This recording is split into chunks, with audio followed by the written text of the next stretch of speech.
భార్యాభర్తల మధ్య సంభాషణ. రాత్రి నిద్రపోయే ముందు భార్య భర్తని ఒక ప్రశ్న అడిగింది.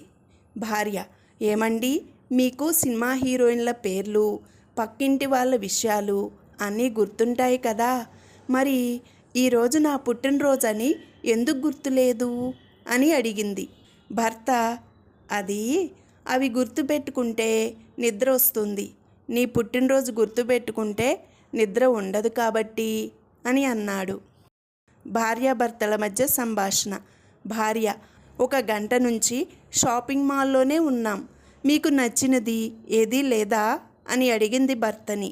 భర్త: ఉంది, అదుగో అక్కడ కనిపిస్తున్న ఎగ్జిట్ బోర్డ్ అని చెప్పాడు. ఒకానొక మత పెద్ద మొదటిసారి అమెరికా బయలుదేరారు. అమెరికా జర్నలిస్టులు చాలా తెలివైన వాళ్ళు, నీ మీద ఉన్నవి లేనివి రాస్తుంటారు, జాగ్రత్తగా మాట్లాడుతుండు అని హెచ్చరించారు ఆయన స్నేహితులు. మీరే చూస్తారుగా అని భరోసా ఇచ్చి విమానం ఎక్కి అమెరికా వెళ్ళిపోయారు. అమెరికా విమానాశ్రయంలో విలేకరులు ఆయనను చుట్టముట్టి ప్రశ్నలు గుప్పించడం మొదలుపెట్టారు. మీరు నైట్ క్లబ్లకు వెళ్తారా అని ప్రశ్నించాడో జర్నలిస్టు.